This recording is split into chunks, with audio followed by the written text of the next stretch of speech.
Birds flying high, you know how I feel. Sun in the sky, you know how I feel. Breeze drifting on by, you know how I feel.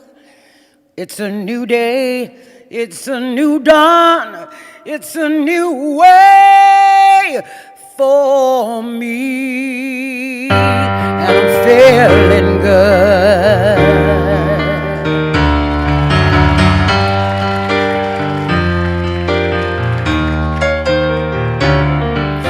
Dragonfly up in the sky, you know how I feel.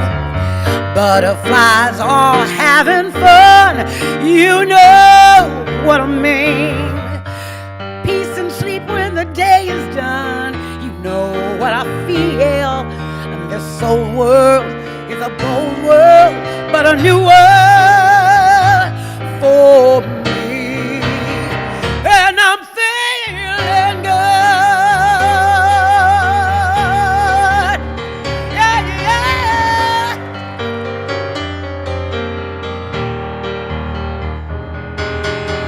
Sun's in the sky, you know how I feel, don't you know? Scent of the pine, you know how I feel. Freedom is mine, I know what I mean. This old world is a new world and a new life. It's a new life, it's a new day, a new life. It's a new world, it's a new day, it's a new world, it's a new life for me, and I'm feeling good.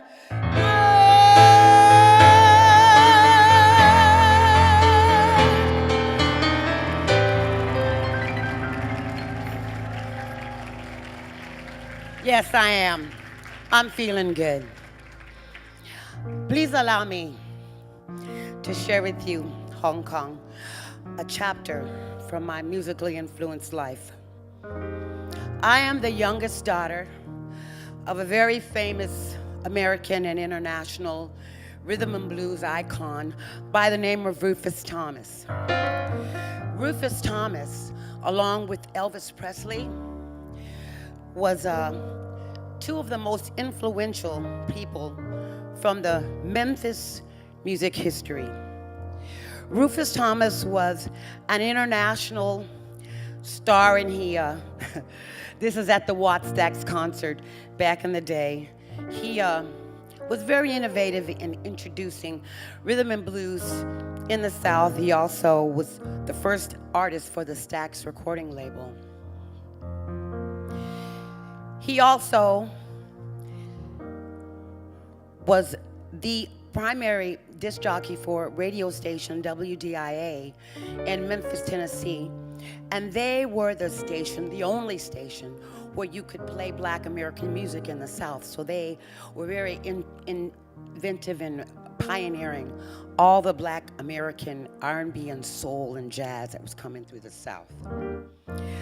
What was it like to be the daughter of, they say, music royalty?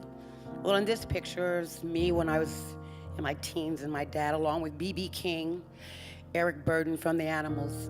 It was nothing for B.B. King or Otis Redding or Al Green to come through our house. But what was it like for me? It really wasn't a cakewalk. It wasn't easy as some people think it was.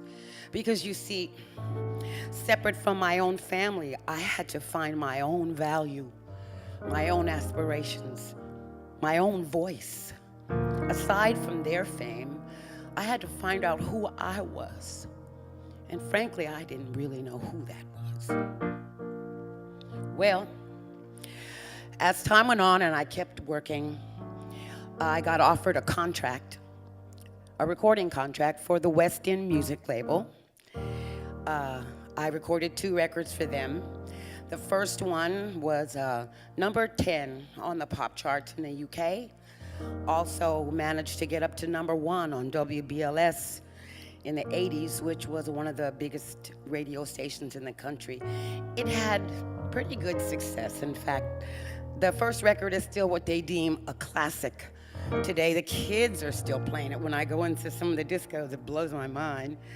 But it just goes to show you that sometimes when you hold on to your vision and you keep breathing life into it, that it really can last. It gave me a sense of my own value and my own worth. And once you have a sense of your own value, you know, the game changes. I want to encourage you today to have the courage to not be perfect. Don't be afraid to make mistakes. It's all good. Nothing beats a failure but a try anyway, right? And having the courage to be vulnerable, it's a link to your humanity and your joy. It's all good. You can do it, even if there are no, in spite of the fact that there are no guarantees. Things have a way of working out for you. I worked myself into a situation in New York City where I was able to do a lot of TV shows. I did Saturday Night Live with Eddie Murphy. I had a lot of fun doing skits. Worked with the Platters, famous old doo-wop group. Got a chance to learn how to sing all those old doo-wop songs and all those 5-part harmonies, which is really beautiful and great. Recorded and toured with Luther Vandross, who is like the dreamiest singer, who's no longer with us anymore. But, and that's Roberta Flack there. I toured and recorded with Roberta Flack for about 7 years. And then I got a call one day from Stevie Wonder, who asked me to go on the road with them, with the In Square Circle tour. We were out for about 9 months. It was one of the most incredible experiences I've ever had in my life. But just the fact that these people saw that there was something about me that they felt was valuable sort of gave me a sense of my own self in the middle of everything, that, yes, I do have something to offer, and I do have something to say.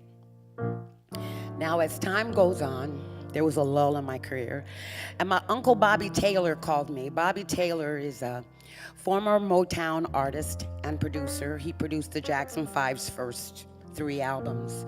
I've known him since I was a little girl. He lives here in Hong Kong, and he called me up and asked me what I was doing in Arizona besides burning up.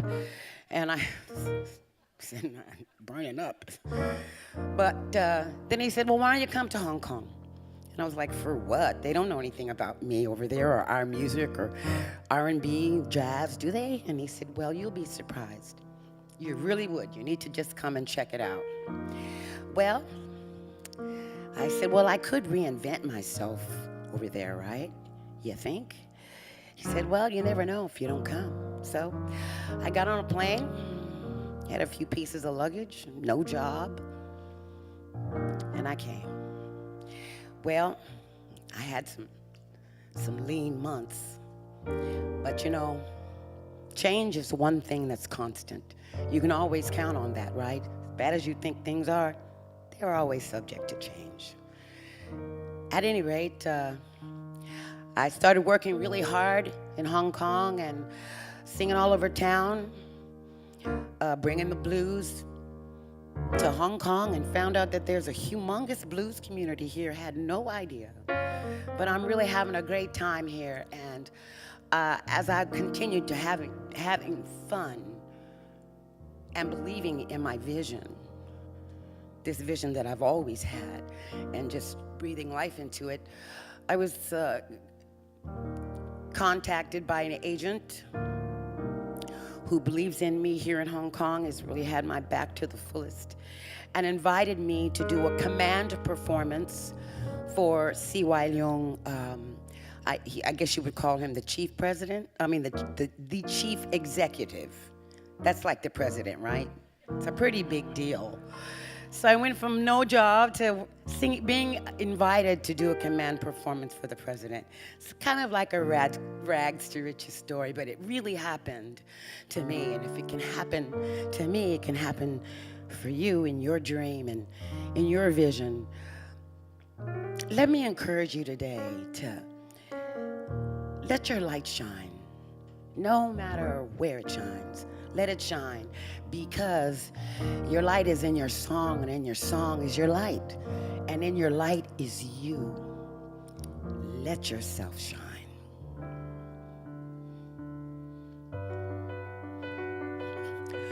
Ooh.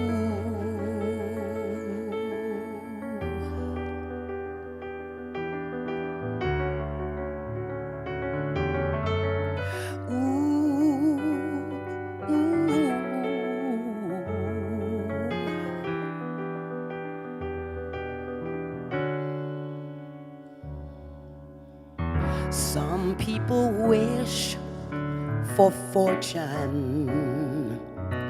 Some people wish and live for the pain.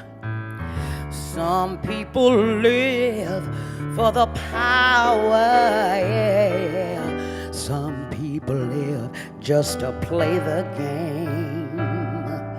But some people think that the physical things define what's within. But I've been there before. That life's a bore, so full of the superficial. Some people just want it all. I don't want nothing at all if it ain't you, baby. If I ain't got you, baby. Some people want diamond rings and everything, but it all don't mean nothing, no, if I ain't got you. Some people wish for a fountain that promises forever young.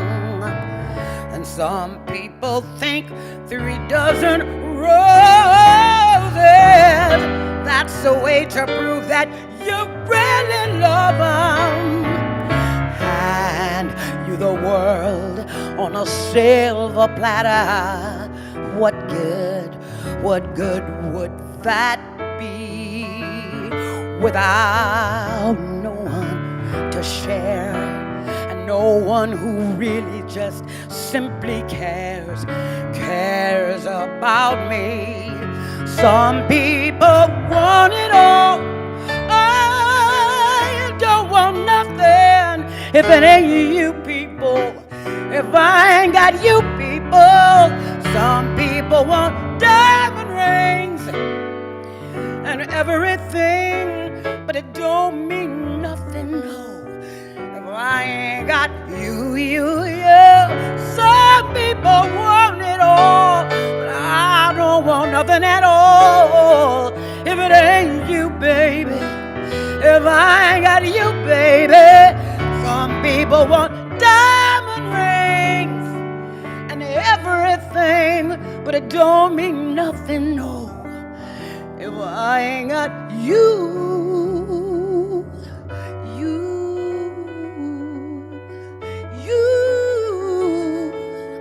It don't mean nothing if I ain't got you.